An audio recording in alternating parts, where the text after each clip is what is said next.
এক সময় এক পাখি একটা সাপ নিয়ে যাচ্ছিল মুখে করে, তাকে মেরে তাকে খাবে বলে ঠোঁটে করে ধরে নিয়ে যাচ্ছে। যাবার সময় ওই সাপের যে লেজটি সেটা গঙ্গায় ছোঁয়া লাগে, যখনই গঙ্গার জল স্পর্শ হয় তখন সেই সাপটি বিষ্ণুরূপ ধারণ করে। তখন গরুর তাকে কাঁধে করে নিয়ে বিষ্ণুলোকে নিয়ে যায়।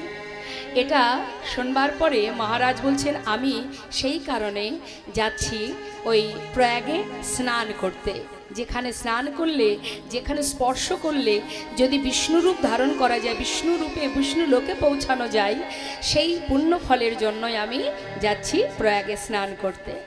তখন ছোট্ট গোপাল বলছে, মা বাবা তুমি এক কাজ করো, আজকে না গিয়ে কালকে গেলে হয় না? কালকে? হ্যাঁ, কাল যেহেতু অক্ষয় তৃতীয়া, ভালো দিন। দেখুন এই যে অক্ষয় তৃতীয়া, এটা কিন্তু আজকালের বিষয় নয়, এটা যুগ যুগ ধরে হয়ে আসছে। হ্যাঁ, তো বলছি শুভ দিন অক্ষয় তৃতীয়া, সেই দিন যদি তুমি যাও স্নান করতে তাহলে আরও ভালো হবে।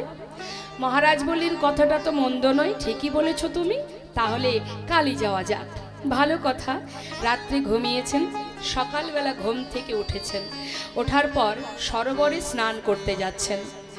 মহারাজ নন্দ মহারাজ বৃন্দাবনের যিনি মহারাজ, তার তো সব কিছুই একটু আলাদা থাকবে, পার্সোনাল থাকবে। তো নন্দ মহারাজের আলাদা সরোবর স্নানের, মা যশোমতীর আলাদা সরোবর, গোপালের আলাদা সরোবর, ভাগ ভাগ আছে। যেহেতু রাজা, তিনি স্নান করতে যাবেন, হঠাৎ তিনি দূর থেকে দেখতে পাচ্ছে যে তার সরোবরে কেউ একজন স্নান করছে, তার রাজবেশ পরিধান। হরি বল। তখন মহারাজ জিজ্ঞাসা করছে যে তুমি কে, এমন রাজবেশ পরিধানে তুমি স্নান করছো, তোমাকে তো চিনতে পারলাম না, তোমার পরিচয় দাও। বললেন, মহারাজ আমার নাম প্রয়াগ। হরি বল হরি বল। প্রয়াগ? হ্যাঁ। তা বলছে তুমি কেন বৃন্দাবনে? তখন প্রয়াগ বলছে নিজ মূর্তি ধারণ করে, হে মহারাজ, সারা জীবন সারা বছর ধরে মানুষ প্রয়াগে স্নান করে তাদের সমস্ত রকমের জ্বালা যন্ত্রণা পাপ তাপ দূরীভূত করার জন্য। তা সারা বছর ধরে যে পাপ আমি বহন করি, আর সেই পাপ মোছার জন্য, সেই পাপ দূর করবার জন্য আমরা আজকের দিনে এই তিথিতে, মা এই অক্ষয় তৃতীয়াতে, এই তিথিতে আমরা বৃন্দাবনে আসি। বৃন্দাবনে এসে আমরা নর্মদা ভাগীরথী সবাই এসেছে স্নান করতে, বৃন্দাবনে স্নান করছে। আর কি করছে? ব্রজের যে ধুলিতে গড়াগড়ি দিচ্ছে, আবার গিয়ে ডুব দিচ্ছে, হাসছে, আবার গিয়ে ধুলায় গড়াগড়ি দিচ্ছে। মহারাজ জিজ্ঞাসা করাতেই তিনি উত্তর দিলেন, সারা জনমের যে পাপ, সারা বছরের যে পাপ, সেই পাপ পরিষ্কার করার জন্য, পাপ ধোয়ার জন্য আমরা বছরে একটা দিন এই অক্ষয় তৃতীয়াতে বৃন্দাবনে এসে আমরা ব্রজের ধুলি অঙ্গে মাখি আর স্নান করি। নিতাই গৌর হরি বল। এই কথা শোনা মাত্রই তখন দুষ্টু গোপাল বলছে, বাবা স্নান করে এসো, যেতে হবে না, চলো আমরা সবাই প্রয়াগে যাই, তোমার সঙ্গে আমিও যাব। তখন বলে উঠলেন, সবাই যদি নিজেদের পাপ দূরীভূত করবার জন্য এই ব্রজে আসে, বৃন্দাবনে আসে, তাহলে আমি যে পূর্ণভূমিতে জন্ম পেয়েছি আমি আর অন্য কোথায় যাব না। তাই গৌর হরি বল। তাই মা আজ সেই দিন, আজকের সেই দিন, এই তিথিতে সবাই আসে ওই বৃন্দাবনে স্নান করতে, শুদ্ধ হতে, পবিত্র হতে। আজ সেই দিন। তো এই রকম অনেক ঘটনা আজকের দিনে ঘটেছে। অনেক লক্ষ্মী পূজা, গণেশ পূজা, লক্ষ্মী নারায়ণের পূজা, সব কিছু আজকের দিনে হয়, বিষ্ণু পূজা। তো এই শুভক্ষণে, শুভ দিনে কখনো কাউকে কটু কথা বলা, হ্যাঁ, বা দেখুন আমাদের জীবনে শুভ দিন যেমন আর একটা দিন আছে বিজয় দশমী তিথি, সেটা একটা শুভ দিন। শুধু তাই নয়, আরও একটা দিন আছে কার্তিক মাসের প্রথম দিন। যারা গৌড়ীয় বৈষ্ণব সমাজে, তাদের বছর শুরু হয় ওই গৌড়ীয় তিথির ওই কার্তিক মাসের পয়লা দিন থেকে। হ্যাঁ, তো এই রকম কিছু কিছু দিন আছে যে দিনগুলো আমাদের জীবনে শুভ, তার কোনো সময় অসময় নেই, সারা দিনই শুভ। কখনো আমরা পঞ্জিকা দেখি না কয় ঘন্টা শুভ, কোনটুকু অশুভ, এরকম কোনো বিষয় নেই। এই দিনটা শুভ, শুধুই শুভ। যখনই যে কর্মই করো না, বসুন, যে কর্মই আপনি করুন না কেন, ভালো কাজ যদি করা যায়, ভালো কথা ভগবত ভক্তি কৃপা লাভ করা যায়। আজকের দিনে অনেকে দেখবেন হাল খাতা করে, কেউ বা সোনা কেনে, হ্যাঁ, সেটা ভৌতিক জগতের বিষয়, কিন্তু আমাদের মাথায় রাখতে হবে ভক্তি জগতে আমাদের প্রবেশ করতে হবে। যতটুকু ভক্তি অর্জন করতে পারবো আজকের শুভ দিনে, যতটুকু আমরা হরিকথা, কৃষ্ণ কথা বা ভগবত কৃপা, তার সেবা, এগুলো দিতে পারবো, দান করতে পারবো, সেটাই আমাদের জীবনের উত্তম কর্ম হবে। তা সেই শুভক্ষণে আমরা সবাই একত্রিত হয়েছি। আজ আমরা ভাগ্যবান, ভাগ্যবতী যে আজকের এই মুহূর্তে আমরা যদি ভগবানের কৃপা লাভ করতে পারি, যদি তার হরিকথা কৃষ্ণ কথা শ্রবণ করতে পারি, তাহলে একটু হলেও যদি আত্মনিবেদন করা যায়। ভগবান বললেন, কেউ যদি একটিবারের জন্য বলে যে হে প্রভু আমি তোমার, সে হাসির ছলেই বলুক, মন থেকেই বলুক, ভক্তি ভরেই বলুক, যেমন করেই বলুক, একবার যদি বলে যে আমি শুধু তোমার, এইটুকু যদি কেউ বলতে পারে, ভগবান বললেন আমি যুগে যুগে সেই ভক্তচরণে দাস হয়ে পড়ে থাকি। তাই গৌর হরিবোল হরিবোল। বৈষ্ণব মহাজন বলছেন, শ্রী গৌরাঙ্গের দুটি পদ যার ধন সম্পদ, সে জানে ভকতি রসসার। অর্থাৎ আমরা সম্পদ ভাবি জগতের যা কিছু আছে, এই পার্থিব জগতে যা কিছু, সেগুলোকে আমরা সম্পদ মনে করি। বৈষ্ণব মহাজন বললেন, ইহজগতে যা কিছু আছে এটা আমার সম্পদ নয়, আমার আগে অন্য কেউ ছিল, সে নেই, তাই আজ আমি তার দেখাশোনা করছি, মালিকানা করছি। আবার আমি যখন থাকবো না, সেই সম্পদের দেখাশোনার দায়িত্ব আরও একজনের উপরে পড়বে। অর্থাৎ আমরা মালিক নই। দেখাশোনা করলে কি বলে তাকে? মালিক তো সেজন যিনি সৃষ্টি করেছেন। আমরা শুধুমাত্র দেখাশোনা করছি, ম্যানেজারই করছি, দেখভাল করার দায়িত্ব আমাদের। তা বৈষ্ণব মহাজন বললেন, কাতব কান্তা কাস্তে পুত্র সংসারয় বতিব বিচিত্র নলিনী জলগত তারালাং তদ্বদতিশয় চপল। কেউ কারো নয়, খালি হাতে এসেছি, খালি হাতে চলে যেতে হবে।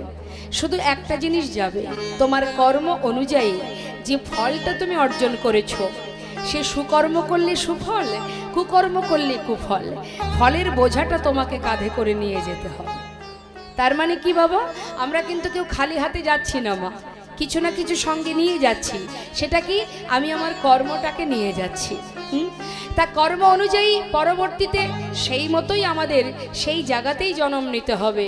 তবে জানি না, কর্ম যদি সঠিক হয় তবে তো আমরা মনুষ্যকুল থেকে উদ্ধার হব এবং গোবিন্দ চরণ পাব। দেখুন, এই যে মনুষ্যকুলে জন্ম পাওয়া, এটাই আমাদের জীবনের বড় পাওয়া। যদি বলেন কেন, একটা বনের পশু সে কি কৃষ্ণ সেবা দিতে পারে? ভগবানের সেবা দিতে পারে? বনের পশু পারে কি? পারে না। বৃক্ষকুলে যারা আছে, বৃক্ষ, তারা কি পারে? কারা পারে? মানুষ পারে, আমরা পারি। আমরা ভগবানের সেবা দিবার উপযুক্ত জন্ম পেয়েছি, তাই তো? তাই দেখুন, একদিন দুদিন নয় মা, আমরা 84 লক্ষ জনই ভ্রমণ করছি, এখনো পর্যন্ত গোবিন্দ চরণে আমরা কেউ পৌঁছাতে পারিনি। কেউ এখনো আমরা পৌঁছাতে পারিনি। তার চরণে পৌঁছাবার উপযুক্ত জন্ম হচ্ছে এই মানব জন্ম। 84 লক্ষ জনই ভ্রমণ করছি, কীটকুলে, পশুকুলে, পক্ষীকুলে, বৃক্ষকুলে, জলজা নবলক্ষানি স্থাবরা বিংশতি কৃমিয়া রুদ্র সংখ্যক পক্ষী নং 10 লক্ষ কম 30 লক্ষানি পশুবানশ্চ 24 লক্ষানি মানবা। এটাই আমাদের প্রথম নয়, এর আগে আমরা অনেক জন্ম পেয়েছি। সেগুলো কোথায় পেয়েছি? বৃক্ষকুলে পেয়েছি, পশুকুলে পেয়েছি, কীটকুলে পেয়েছি, কৃমি কীট হয়েছি, তাই তো? বৃক্ষকুলের শেষ জন্ম হলো তুলসী জন্ম। গাভীকুলে অর্থাৎ পশুকুলের শেষ জন্ম হলো গাভী জন্ম। কৃমি কীটকুলে জন্ম পেয়েছি, তার শেষ জন্ম হলো শঙ্খ জন্ম। পক্ষীকুলের শেষ জন্ম হলো ময়ূর জন্ম। তার মানে এতগুলো জন্ম আমরা পার করে এসেছি মা, এসে অবশেষে ভগবানের সেবা পাওয়ার উপযুক্ত জন্ম পেয়েছি, মানব জন্ম। চেয়েছি তাই পেয়েছি, সাধনা করেছি তাই পেয়েছি। আর এই সাধনা করে সুন্দর মানব জন্মটা যে পেয়েছি, শুধুমাত্র কথা দিয়েছিলাম তোমার চরণে পৌঁছাতে চাই প্রভু, তোমার চরণ পাদপদ্ম লাভ করতে চাই। সাউন্ডটাকে একেবারে ড্রাই করবেন না, তোমার চরণ পাদপদ্ম লাভ করতে চাই, তার জন্য যে জনম তুমি দিতে পারো, যে জনম দিলে তোমার কৃপা পাওয়া যাবে, সেই জনম তুমি আমাকে দাও। তাই না বলেছিলাম? প্রভু বললেন, তুই আমার চরণ পেতে চাস, বেশ, তাহলে মনুষ্যকুলে তোকে জনম দেওয়া হোক। মনুষ্যকুলে জনম দিল, সেবা দেওয়ার হাত দিল, বলবার বদন দিল, হ্যাঁ, ধরে রাখবার হৃদয় দিল, শুনবার মতো শ্রুতি দিল, পাওয়ার উপযুক্ত জনম দিল। কাকে পাওয়ার? ভগবানকে পাওয়ার উপযুক্ত জনম। এই জনমে যদি তোমার সাধন ভজন হয়, তুমি যদি সঠিকভাবে সাধনা করতে পারো, তবেই তুমি তার চরণে পৌঁছাতে পারবে। না হলে তোমাকে আবারও এই পিশাচ কুলে, কীট কুলে তোমাকে ভ্রমণ করতে হবে, ঘুরে বেড়াতে হবে, পৌঁছাতে পারবে না। এমনই একটা জনম এই মানব জনম। তাই তো শাস্ত্রে বললেন, দুর্লভ জনম মানব জনম, কৃষ্ণ ভজনের জনম। জনমে যদি কষ্ট আসে, আমাদের মনুষ্য জাতির যদি একটু কষ্ট আসে, আমরা কি বলি? কোথায় আর দুর্লভ জনম, সারা জীবনটাই তো কষ্ট পেলাম। অনেকে বলে, হ্যাঁ, সবাই বলে দুর্লভ জনম, শ্রেষ্ঠ জনম। কোথায় আর শ্রেষ্ঠ? সারা জীবনই যদি কষ্ট পেলাম, তাহলে কিসের শ্রেষ্ঠ জনম? আমাদের জীবনের কষ্টের জন্য আমরা দায়ী, অন্য কেউ নয়। জেনে রাখবেন, আমরা জানতে অজান্তে একটার পর একটা অপরাধ করে যাই। জেনে শুনে করলেও যেমন অপরাধ হয়, না জেনেও যদি কেউ কোনো ভুল কর্ম করে থাকে, তাতেও অপরাধ হয়। অনেকে ভুলবশত বলে বসে, না জেনে করে ফেলেছে, ক্ষমা করে দাও। আবার এমন এমন ব্যক্তি আছে, তারা বলে যে না জেনে বিষ পান করলে বিষ নাকি হজম হয়ে যায়। কথাটা কি ঠিক মনে হয় আপনাদের? না জেনে বিষ খেলে বিষ হজম হয়ে যাবে? ভুল করে ফেলেছে, ক্ষমা করে দাও। আমি ক্ষমা করলাম, আপনি করলেন, অপরাধ অপরাধী মা। অপরাধ করলে তাকে সাজা পেতেই হবে। হ্যাঁ, যেমন মনে করুন, ভুল করে যদি কেউ কারেন্টে হাত দেয়, কারেন্ট ছেড়ে দেবে? ভুল করে আগুনে হাত দিলে আগুন ক্ষমা করে দেবে? তার প্রমাণ, বৃন্দাবনে কৃষ্ণচন্দ্র সখাগণ যখন কালীদহের জল পান করতে যায়, তারা কিন্তু জানতো না জলে বিষ মেশানো আছে, না জেনে পান করেছিল, কিন্তু বিষের যে ক্রিয়া, সে কিন্তু দেখা দিয়েছিল। ক্ষমা করে দিতে পারত, না জেনে পান করেছে, ছেড়ে দাও, ক্ষমা করে দাও। তাই জেনে রাখবেন, আমরা জেনে শুনে যেমন অপরাধ করছি, না জেনেও আমাদের জীবনে অনেক অপরাধ হচ্ছে। তাই জীবনে যদি কোনো সাজা হয়, কোনো কষ্ট হয়, কোনো দুঃখ হয়, সেই দুঃখটার জন্য কেউ দায়ী নয়, আমি নিজে দায়ী। আমার কর্মের ফল আমি পাবো, এর জন্য কেউ তার দায়ী নয়। হ্যাঁ, নিজে যদি ভুল করি, তার সাজা তো আমাকেই পেতে হবে। যেমন একটা সাধারণ দৃষ্টান্ত দিই বাবা। গাড়ির মালিক একটা গাড়ি কিনে দিয়েছে, তার ছেলেই চালাক বা কোনো ড্রাইভার চালাক, যেই চালাক, ভালো করে বুঝবেন, আমাদের এই দেহটার মালিক সেজন, পরিচালনা করছি আমি, চালাচ্ছি আমি। তো গাড়ি যখন আমি চালাচ্ছি, গাড়ির মধ্যে সব কিছু আছে, ব্রেক আছে, সব কিছু আছে। তুমি কিভাবে চালাবে সব কিছু শিখে তারপরে তুমি চালাচ্ছ, তাই তো? যখন যেখানে যেভাবে চালানো উচিত, সে যদি আমি না চালাতে পারি, আমি গাড়ি চালাচ্ছি, আমার হাতে স্টিয়ারিং আছে, ব্রেক আছে, সব কিছু আছে, আমি যদি হিসাব করে না চালাই, তাহলে ভুল যদি পথে হয়, কি হবে? বিপদ হবে কার? ড্রাইভারের হবে। দুর্ঘটনা ঘটলে তাকে ভোগ করতে হবে, সহ্য করতে হবে, গাড়ির ক্ষতি হবে, তার ক্ষতি হবে। কিন্তু যে মালিকের গাড়ি, তার কি কোনো দোষ আছে? তার তো কোনো দোষ থাকার কথা নয়। তাহলে আমি যদি জীবনে ভুল করি, তার জন্য তো আমি দায়ী, এর জন্য তো মালিক দায়ী নয়। আমাদের জীবনে কষ্ট এলেই আমরা ভগবানের দিকে হাত তুলি, তুমি কষ্ট দিয়েছ বলি না? কিন্তু জেনে রাখবেন, তিনি কখনোই কারোর কষ্ট দেন না। আর যদিও তিনি কোনো কষ্ট দেন, জানবেন তিনি তাকেই কষ্ট দেন যাকে তিনি অনেক ভালোবাসেন। নিতাই গৌর হরি বল, হরি বল। তাকেই তিনি কষ্ট দেন। এ কথাটা কে বলেছিল? হরিদাস ঠাকুর। হে প্রভু, আমি জানি তুমি যে আমায় আঘাত দিচ্ছ, কেন দিচ্ছ আমি জানি। আমি জানি তুমি কেন দিচ্ছ। কি বলছেন মা? কথাটা মন দেবেন। যখন চাবুকের আঘাত পড়ছে হরিদাসের পিঠে, তখন হরিদাস ঠাকুর গাইছেন, প্রভু জানি আমি জানি আঘাত তোমার রাহে নাহে প্রভু জানি আমি জানি আঘাত তোমার রহে নহে অকারণে। আমি ভুলে যাই পাছে তোমার শ্রীহরি, আমি ভুলে যাই পাছে তোমার শ্রীহরি। আমি ভুলে যাই পাছে তোমার শ্রীহরি। আমি ভুলে যাই পাছে তোমার শ্রীহরি। তুমি দুঃখ দাও মোরে, তাই দয়া করি। ভুলে যাই পাছে তোমার শ্রীহরি। দুঃখ গামরে তাই দয়া করে। তুমি দুঃখ দাও যারে, আমি জানি তার তরে। দুঃখ দাও যারে, জানি তার করে।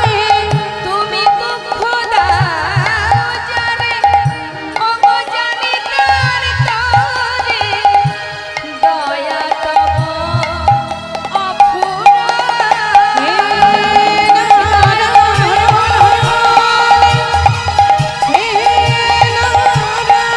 নারায়ণ, হে নারায়ণ, নারায়ণ, হে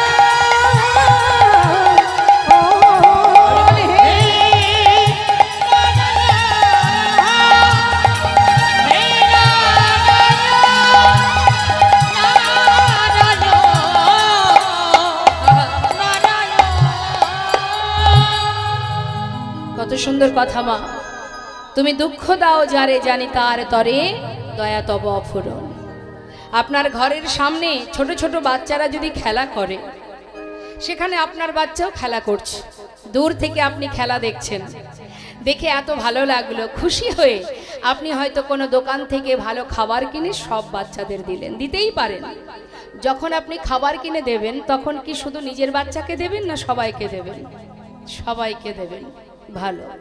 কিছুক্ষণ পর দেখা গেল তাদের মধ্যে মারামারি শুরু হয়ে গেছে। যখনই মারামারি হবে, ছুটে গিয়ে আপনি কার হাতটা আগে ধরবেন? নিজের বাচ্চাকে ধরবেন, তাই তো? ধরে কি করবেন? প্রয়োজনে তাকে একটা চড় বসিয়ে দেবেন। বাচ্চা আপনি মেরেছেন বলে কাঁদবে, মা মেরেছে। আপনি তো জানেন আপনি কেন তাকে মেরেছেন, তার ভালোর জন্য। যে অন্যায় করছিস, মারামারি করছিস, ভুল করছিস, দ্বিতীয় দিন যেন আর না হয়, সেই জন্য আপনি মারছেন। আপনি জানেন তার ভালোর জন্য আপনি মারলেন, বাচ্চা তো বুঝবে না। বাচ্চা তো বুঝবে না। আপনি অন্য বাচ্চাকে তো মারতে যাবেন না, মারলে কাকে মারবেন? নিজের বাচ্চাকে, তাই তো মা? তা ভগবান তাকেই আঘাত দেন, তাকেই কষ্ট দেন, যাকে তিনি নিজের করে ভালোবাসেন। নাই গৌর হরি বল, হরি বল। তাই আজ বৈষ্ণব মহাজন বললেন, রে জীব, সাধন ভজন যাগযজ্ঞ পূজা অর্চনা কলিজীবের দ্বারা সম্ভব নয়। আমরা পারবো মা? চোখ বন্ধ করে যদি মনে করি 10 মিনিট সাধনা করব, একবার বসে দেখবেন। চোখ বন্ধ করে ঘরের মধ্যে আসন পেতে বসবেন আর ভাববেন আমি সাধনা করব 10 মিনিট। চোখ বন্ধ করলেই দেখবেন যত রাজ্যের চিন্তা 5 বছর আগে কার সঙ্গে দেখা হয়েছিল সেটাও তার মধ্যে মনে পড়ে যাবে। অর্থাৎ কলি আপনাকে তপস্যাও করতে দেবে না, ধ্যান তপস্যা কিচ্ছু করতে দেবে না। ধৈর্য নেই কলিজীবের, সময়ও তাদের খুব কম। 100 বছর পরমায়ু, তাও বোধহয় থাকবো না, তাই না? তাহলে এই অল্প সময়ের মধ্যে সাউন্ডটা একটু হল করুন, হালকা রিভাব রাখবেন, একটু হল করুন সাউন্ডটা। জয় রাধে। হরে কৃষ্ণ, জয় রাধে। হয়নি, করুন, রিভাব দিন। জয় রাধে, জয় রাধেশ্যাম, জয় নিতাই, জয় রাধে রাধে, রাধেশ্যাম, হরে কৃষ্ণ, জয় নিতাই, জয় গৌর। সাউন্ডটা, জয় রাধে, সাউন্ডটা চাপা আছে, একটু ছাড়ুন সাউন্ডটা। জয় রাধে, হরে কৃষ্ণ, হরে কৃষ্ণ, জয় রাধেশ্যাম। ঠিক আছে। বৈষ্ণব মহাজন বললেন, কলিজীবের একটাই উপায়, হরিনাম মহামন্ত্র জপ করো। যেখানে থাকো, যেমন থাকো, যেভাবে থাকো, বদনে হরিনাম করো। প্রতিনিয়ত যদি হরিনাম জপ করা যায়, আমাদের কি হবে মা? গৃহকর্মও হবে, সংসারের যে দায় দায়িত্ব সেটাও পালন হবে। আর সেই সঙ্গে হরিনাম মহামন্ত্র জপ করলে, শ্রেষ্ঠ মন্ত্র হলো এই মহামন্ত্র। সমস্ত দেবদেবীর পূজায় যেগুলো আমরা স্তব করি সেগুলোকে বলা হয় মন্ত্র, আর হরিনামকে বলা হয় মহামন্ত্র। তা মহামন্ত্র যদি কোনো জীব জপ করতে পারে, সে যেভাবেই থাকুক, যেমনই থাকুক, অপবিত্র পবিত্র বা সর্ববস্থাঙ্গত বা যশারে পুণ্ডরীকাক্ষ সবার অভ্যন্তর সূচি, অর্থাৎ বাহির ভিতর যখনই তুমি হরিকে স্মরণ করবে, হরি নামকে স্মরণ করবে, সঙ্গে সঙ্গে তোমার ভিতর বাহির পবিত্র হয়ে উঠবে। তাহলে বাবা, আমাদের কখনো কখনো আমরা ভাবি যে শুদ্ধ বসন পরা নেই, ধোয়া কাচা কাপড় পরা নেই, বা আমি কর্ম করছি, রান্না করছি, ভগবানের নাম করব কখন, সময় কোথায়? সময়ের কোনো প্রয়োজন নেই। স্থান কাল পাত্র সময় কিছুরই দরকার নেই। সময় তো চলে যায়, সময় তো কারোর জন্য বসে থাকে না, থাকে? কালের কবলে সবাইকে পড়তে হবে, সময় কারোর বন্ধু নয়। তাই সময় তো পার হয়ে যায়, আমি যদি সময়টাকে অকাজে নষ্ট করি তাহলে তো কৃষ্ণ ভজন হবে না। তাই আমাকে একসঙ্গে দুটো কাজ করতে হবে। রাধারানী সংসারে থেকে রন্ধন করেছে, শাশুড়ি ননদিনীর লাঞ্ছনা গঞ্জনা সহ্য করেছে, কর্ম করেছে, আর মনটা কোথায় ছিল তার? গোবিন্দের কাছে। তুমিও কর্ম করো, তোমার সন্তান পরিবারের প্রতি দায়ী দায়িত্ব পালন করো, অর্থ উপার্জন করো, ছেলে মেয়ের ভবিষ্যৎ করো, কিন্তু মনটা দিয়ে দাও গোবিন্দ চরণে। হরি বল, হরি বল। তাহলে কি হবে? হাতে কর্ম হবে, মুখে হরিনাম জপ হবে। একসঙ্গে দুটো কাজ, তাই তো? বিচারালয়ে যখন বিচার হবে তখন তো বিচার সবাই বসতে হবে। পৃথিবীতে যেমন বিচারালয় আছে, ন্যায় অন্যায়ের বিচার হয়, সেখানেও বিচার আছে যে মানব জন্ম পেয়েছিলে, ভবে গিয়ে করেছোটা কি? কি বলবো? বলার জন্য কিছু তো করতে হবে। হ্যাঁ, একবার সবাই মিলে এই সুন্দর দিনে আমরা দুবাহু তুলে সাধু সঙ্গ করতে করতে একবার মহামন্ত্র জপ করব। সবাই মন থেকে করবেন, স্বতঃস্ফূর্তভাবে করবেন। যার যার নিজের চিন্তা করে চোখ বন্ধ করে পরমাত্মাকে স্মরণ করে একবার মহামন্ত্র জপ করুন। তুলুন সবাই হাত, হাত নামাবেন না, হাতে তালি দিয়ে। এখানে রাধা মাধব আছে, প্রাণ ভরে হরিনাম করুন, মহামন্ত্র জপ করুন। কেমন? হরিনাম এই যে মহামন্ত্র, এর মূল বিষয় হচ্ছে, এর অর্থ হলো এটা, রাধা গোবিন্দের চরণে যেন তোমাদের যুগল চরণের সেবার অধিকার পাই। হরিনামের মাহাত্ম্য এটা। তাই সবাই মিলে আমরা হরিনাম করব ভগবানের চরণে আত্মনিবেদন করে, দুহাত তুলে। হরে কৃষ্ণ, হরে কৃষ্ণ, কৃষ্ণ কৃষ্ণ হরে হরে, হরে রাম, হরে রাম, রাম রাম হরে হরে, হরে কৃষ্ণ।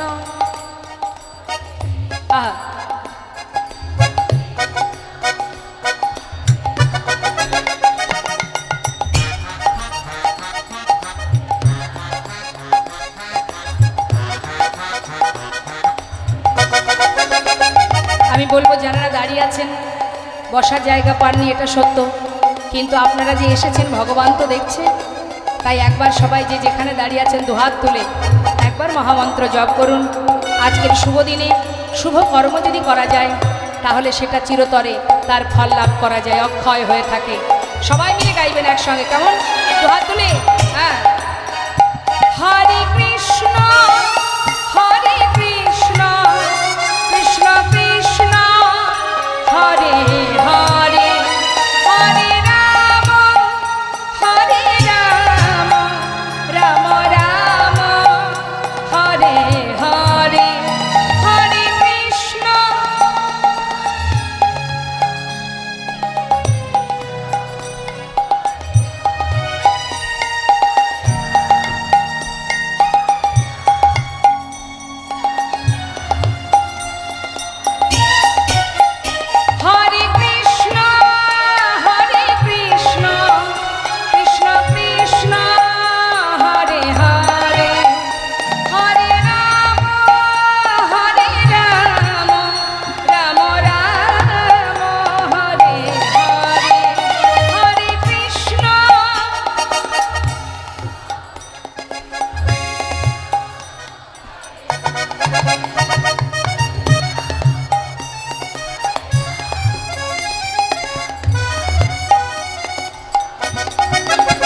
হরে নামৈব কেবলম কলো নাস্তেব নাস্তেব গতিরন্যথা। নাম ছাড়া কলিজীবের নাহি আর ধর্ম, সর্বধর্ম সার নামে শাস্ত্রমর্ম। হরিনাম করো, মহামন্ত্র ছাড়া আমাদের জীবনে উদ্ধারের আর কোনো রাস্তা নেই মা। দেখুন মহামন্ত্র হরিনাম মহামন্ত্র তুমি যেভাবেই জপ করো না কেন, শুনলেও মঙ্গল, বললেও মঙ্গল, হ্যাঁ যেভাবেই বলো না কেন তাতেই মঙ্গল। কাউকে ব্যঙ্গ করতেও যদি হরিনাম বলা যায়, কৃষ্ণ নাম বলা যায়। অনেকে আছে না নাস্তিক ব্যক্তি, দেখবেন সাধুদের দেখলে ব্যঙ্গ করে, হরে কৃষ্ণ, মনে করুন সে জীবনে বলে না, তার বলতে ভালো লাগে না, নাস্তিক পাষণ্ড, কিন্তু সাধুদেরকে ব্যঙ্গ করার জন্য মুখে বলে হরে কৃষ্ণ জয় নিতাই বলে, তো তারাই দেখবেন আগে উদ্ধার হয়ে যাবে। কেন জানেন? তার বড় প্রমাণ জগাই মাধায় উদ্ধার। হ্যাঁ, তা এই যে মুখে বলতে শুরু করেছে জয় নিতাই, সাধুরা কি বলে, বাবা তুই যখনই আমাকে দেখবি তখনই বলবি। প্রতিবাদ করে, মারামারি করতে যায় তার সঙ্গে, বরং কি বলে, তোর মঙ্গল হোক। তুই এইভাবে বলতে থাক, আমার এই সাধুর বেশ যত দেখবি ততবার বলবি। আর বলতে বলতে এমন সময় আসবে যে হরিনাম, এই যে তুই নাম মুখে উচ্চারণ করলি, এই নামই তোর মুক্তির কারণ হয়ে দাঁড়াবে। তাই গৌর হরি বল। যেভাবেই বলো না মা, হরিনাম যেভাবেই বলো না কেন, প্রভুর নাম যেভাবেই করো না কেন, তাতেই মঙ্গল, তাতেই ক্রিয়া আছে। মনে করুন শুনলেও মঙ্গল। দেখবেন যারা তেঁতুল খেতে ভালোবাসে, হ্যাঁ, তো তার সামনে যদি কেউ তেঁতুলের গল্প দেয়, তার জিভে জল চলে আসে। একজন বলছে, অপরজন শুনছে, তা যে শুনছে তার জিহ্বায় জল চলে আসবে। কি তাহলে শুনছে, সে তো খাচ্ছে না, তাহলে শুনলেও তার ক্রিয়া হয়, হয়তো হরিনামও ঠিক তদ্রূপ।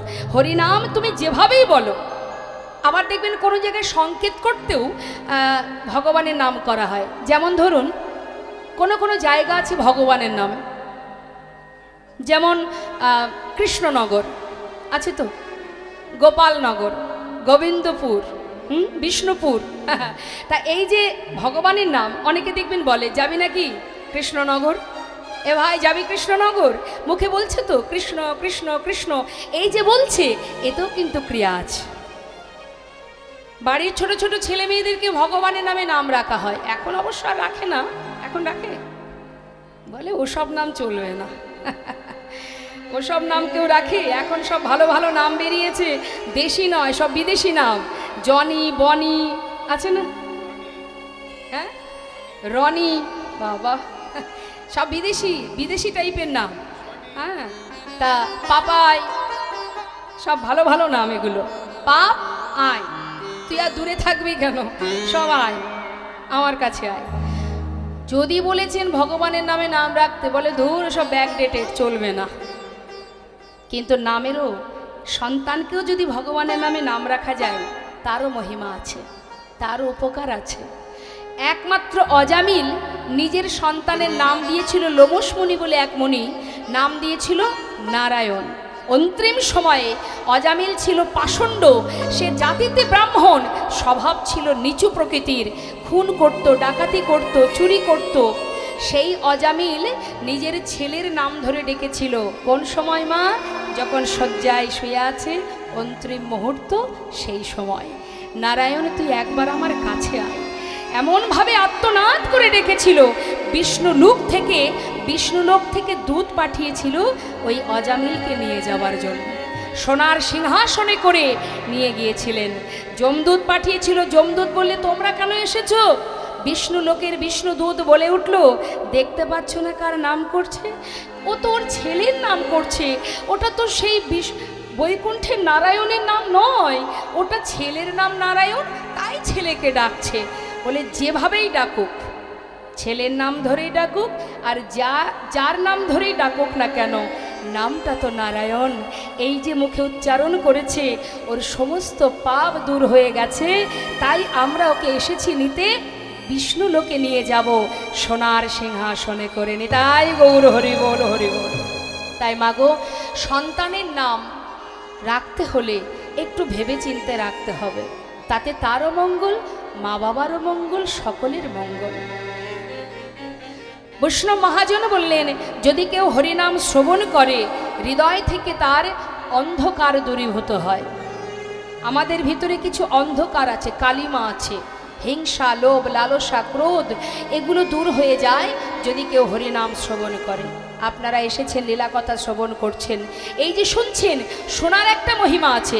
যত শুনবেন তত একটু একটু করে আমি কে, কে আমার, কেন মরি যারে তপত্রয়, ইহানা জানে জীবের কইছে হিত হয়, নিজেকে জানা যায়, নিজেকে জানা যায়। হরিনাম করতে গেলে কোনো কষ্ট নেই মা, বিরাট কিছু করতে হয় না, যাগ যজ্ঞ পূজা অর্চনা কিছুই না। রামভক্ত তুলসীদাস কলম দিচ্ছেন, কথাটা একটু মন দিয়ে শুনবেন। কি বলছে রামভক্ত তুলসীদাস? মন কি তরঙ্গ মার লো বস हो गया भजन, मन की तरंग को मार लो, অর্থাৎ মনের তরঙ্গ, তরঙ্গ মানে চঞ্চলতা, হ্যাঁ, মনের চঞ্চলতাকে দূরীভূত করে দাও। যখনই তাকে মেরে দেবে তখনই তুমি স্থির হয়ে যাবে, আর যখনই স্থির চিত্ত হবে তখনই তুমি গোবিন্দ ভজন করতে পারবে। आदत बुरी सुधार लो बस हो गया भजन, आदत बुरी सुधार लो, बुरी মানে খারাপ। যত রকমের খারাপ নোংরা মানসিকতা চিন্তা ভাবনা আমাদের মধ্যে বিরাজ করছে, বসবাস করছে, এগুলোকে যদি আমরা শুধরে নিতে পারি, যদি আমরা নিজের চিত্তকে স্থির করতে পারি, ভজনের পথ পরিষ্কার। সঠিক কর্ম করো, সঠিক পথে চলো, সৎ সঙ্গ করো, অসৎ সঙ্গ করো না। আর কেউ তোমার পাশে থাকুক বা না থাকুক, একজন তোমার পাশে অহরহ থাকবে। হ্যাঁ, আর কি বলছি? আয়ে হো তুম কাহা সে और जाओगे कहाँ, इतना दिल विचार लो बस हो गया भजन। তুমি কোথা থেকে এসেছো আর কোথায় যাবে একবার ভাবো, চিন্তা করো। এটা তো আমার ঠিকানা নয়, আমার যে ঠিকানা সেটা কোথায়? যেদিন তুমি সেই ঠিকানার সন্ধান পাবে আর তোমাকে কেউ ধরে রাখতে পারবে না, তুমি তোমার আসল কোনটি নকল কোনটি সেটা তুমি চিনতে পারবে না। তাই গৌর হরিবল হরিবল। তাই তো আজ মহাজন বলছে, হরিনাম শুনলে মঙ্গল হয়, হরিনাম করলে কৃষ্ণ প্রেমের উদয় হয়। আসুন, আমরা গৌর কথা শুনছিলাম তোমা, এবার লীলায় চলে যাব। তাই তার আগে যে মহাজনের পদাবলী শ্রবণ করছি সেই মহাজনের চরণে একবার প্রণাম জানাবো। আসুন সবাই মিলে একসঙ্গে গাইব। শ্রী গৌরাঙ্গের ভক্তগণে নিত্য সিদ্ধ করি মনে, গৌরাঙ্গের ভক্তগণে নিত্য সিদ্ধ করি মনে, সে যায় ব্রজেন্দ্র সুত পাশে রে, সে যায় ব্রজেন্দ্র সুত পাশে রে, ওই মাসে যাই পর্যন্ত সুতো পাছি রে, যাই পর্যন্ত সুতো পাছি রে, যাই পর্যন্ত সুতো পা। গৌরমণ্ডল ভূমি যে বাজানে চিন্তা মনে, গৌরমণ্ডল ভূমি যে বাজানে আমার গৌরমণ্ডল ভূমি যে বাজানে চিন্তা মনে, তার হয় ব্রজধামে বাস রে, তার হয় ব্রজধামে বাস রে, তার হয় ব্রজধামে বাছি রে, তার হয় ব্রজধামে বাছি রে, তার হয় ব্রজধামে বা। গৃহেতে বনেতে থাকো হা গৌরঙ্গ বলে ডাকো, গৃহেতে বনেতে থাকো হা গৌরাঙ্গ বলে তোমরা ডাকো, গৃহেতে বনেতে থাকো হা গৌরঙ্গ বলে তোমরা ডাকো। গৃহেতে বনেতে থাকো গৌরাঙ্গ বলে ডাকো। নরোত্তম মাগে তার সঙ্গ, নরোত্তম মাগে তার সঙ্গ, নরোত্তম মাগি তার সঙ্গ, নরোত্তম মাগি তার সঙ্গ, নরোত্তম মাগে তার সঙ্গ। ঠাকুর নরোত্তম দাসের পদাবলী দিয়ে আমরা গৌর কথা শ্রবণ করলাম। চলে যাব আমরা লীলা কথায়, চলে যাব শ্রীধাম বৃন্দাবনে। কেমন? বৃন্দাবনে গোবিন্দচরণ পেয়েছিলেন মস্ত বড় জমিদার লালা বাবু। তো সেই লালার নিবাস হচ্ছে মুর্শিদাবাদ জেলায়, কিন্তু যেহেতু বৃন্দাবনে গিয়ে মিলন হবে তাই আমরা একটা বৃন্দাবনের ভজন শ্রবণ করব সবাই মিলে উলুধ্বনি হরিধ্বনি করে। জয় রাধে, হরে কৃষ্ণ, জয় রাধে শ্যাম, জয় রাধে। একবার দু হাত তুলে উলুধ্বনি হরিধ্বনি। জয় রাধে, হরে কৃষ্ণ, জয় রাধে। বৃন্দাবন ধাম আচ্ছা, অপার, জপে যা রাধে রাধে, রাধে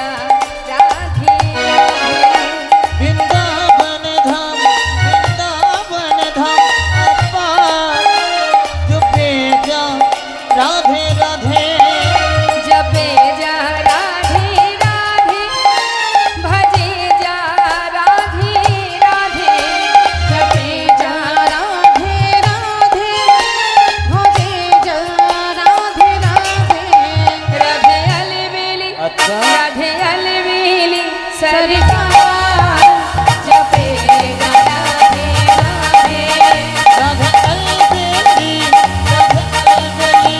सरकार जो बेजा राधे राधे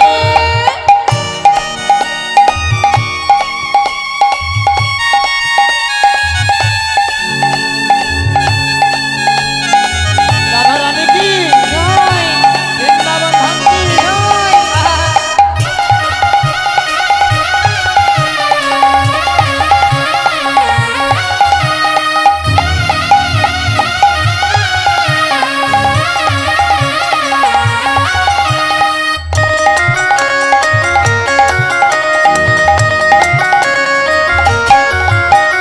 राधा नामी न हो तो रसरा जो बेचारा रोता जो राधारानी न हो तो रसना जो बेचारा रोता नहीं हो तो कृष्ण अवतार जपे जा राधे राधे नहीं हो तो कृष्ण अवतार जो बेजा राधे राधे